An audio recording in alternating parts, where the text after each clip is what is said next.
membership is everybody's responsibility. Do you have a membership chair here? There you go, Marv. Everybody is on Marv's committee, all right? Everybody is a member of that committee because membership is a club responsibility. Worldwide Rotary membership is really on the uptick. It used to be the standard Rotary speech says we have 1.2 million. We're less than that. North America membership has been down in the past few years. India membership, way up. Asia membership, way up. North America, not so good. But I think we're turning the corner.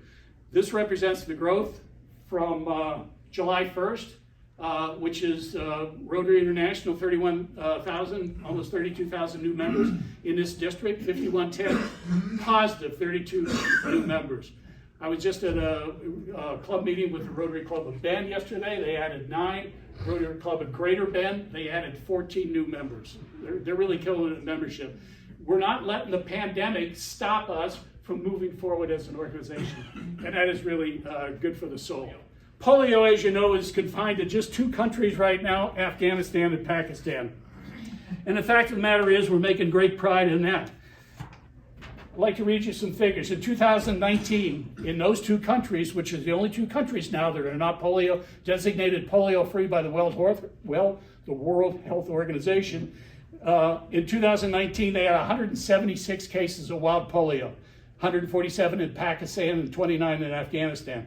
In 2020, 140 total cases. 2021, 6 total cases, both countries. So far this year, 1 in Afghanistan.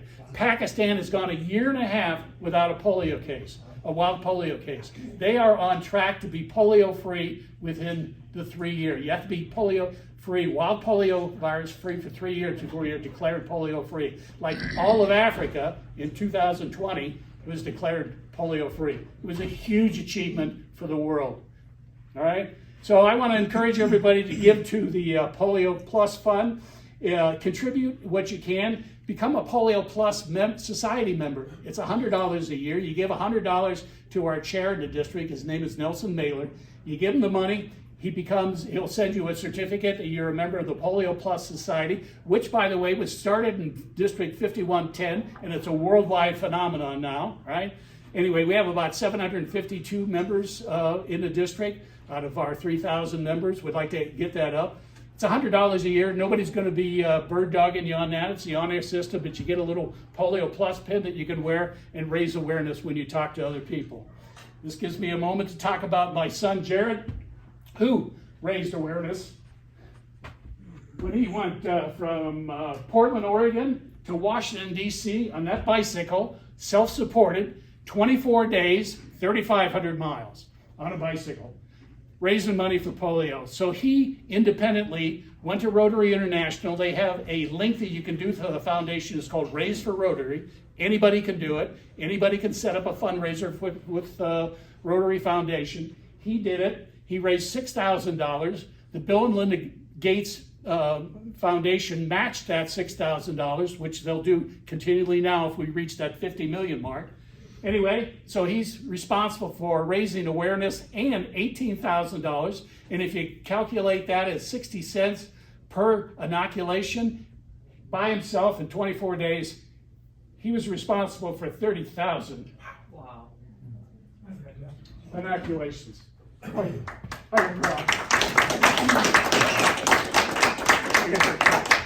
Anyway, that's my boy.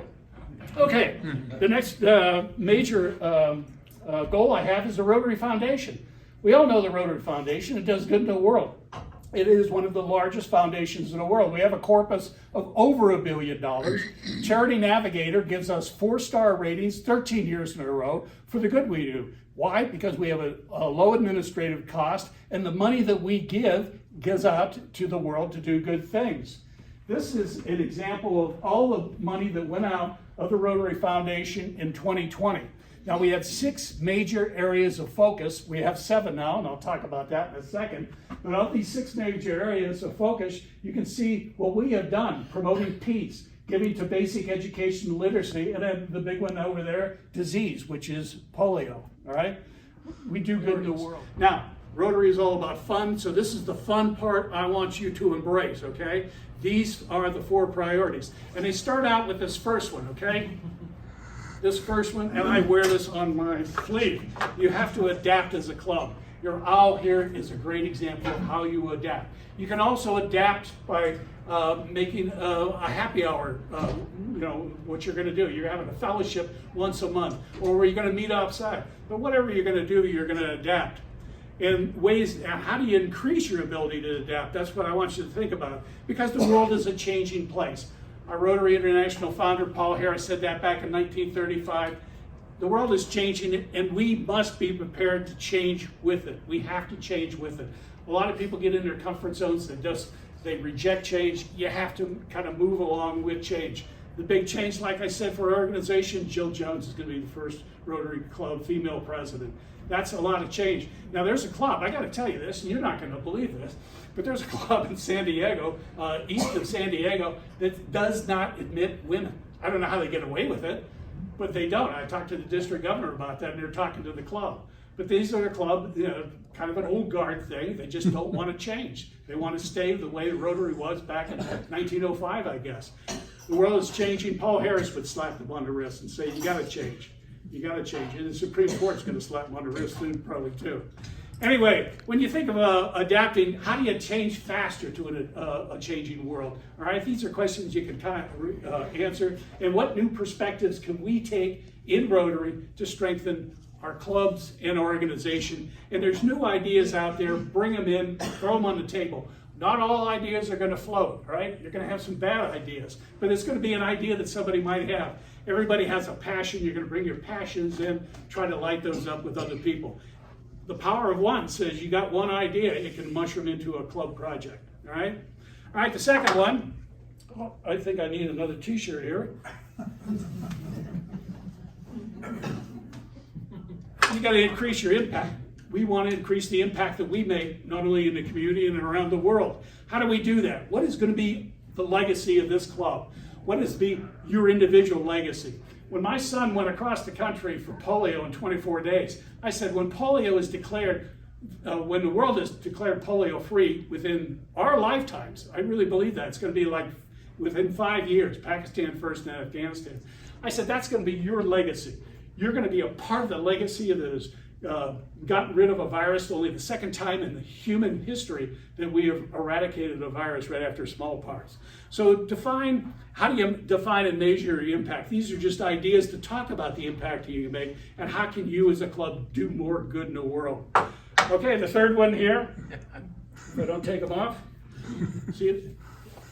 And you can see how I color-coded these to the expand the reach of the club. You've got, like I said, we have the core values of the club. You have the values here that you have a club. How do you share these with new audiences? Is there any new audience out there that you could share the values of this club with to attract them what you do? When you have these opportunities like the daddy-daughter dance or something else out there, what you want to do is just talk Rotary about that. People are going to see that these are Rotarians. You're going to maybe wear your shirts that says Rotarians at work. But they're going to see that. They're going to see you're making an impact. They're going to be curious about that. Invite them to a meeting. Invite them to a fellowship fireplace to chat. Just do something to try to attract them, because they're going to see people of action. And they, like I said, probably have that DNA in them too. So you want to inspire them to take more action, and if there's any new models out there that you can take, you can borrow these from different clubs. I was talking to folks earlier about that. It really has been a joy visiting all the clubs. They're all different, but every club has been doing good in the world. They're all moving forward, and it really is inspiring to me. So visit other clubs or visit other websites that you can look, and maybe you can pick up ideas and models about the power of Rotary there. Okay, the last one, which to me is the most important one, is participant engagement. That's making sure that every Rotarian here has a purpose to be a part of the club. So step up to the plate to be a leader in the club. Step up like my brother Joe. Congratulations, Joe, being the president-elect. Step up to the plate to be a leader of a committee, be the treasurer, the secretary, take a hold like Tara did to start Interact Club. I mean, that's exactly what Rotarians do. They embrace the opportunity to become involved. And people that aren't here today, if they haven't been on here, give them a call, find out. Hey, we had a great meeting today. The president's talking about our action plan for Rotary International. I'd like to talk to you about that. All right? So participant engagement is say, how do you ensure and find value in your membership? We want to have everybody do that. How do you improve the Rotary experience and any new skills you can learn? I'll try to be quick. I notice you looking at your watch. It's always a bad sign for a speaker when people are looking at their watch.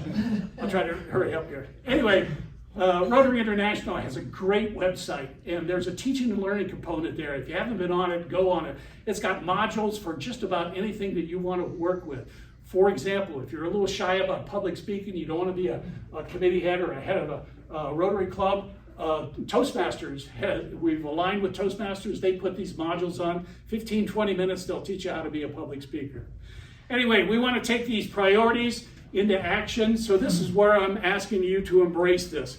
Your club president has gotten this copy. Hopefully you can get this from your club president. Maybe you have a club assembly where you just sit around, take this document here, and you try to put identifiable, quantifiable action orients, measurable action items to increase your impact, to get those participants. It's going to take some thought.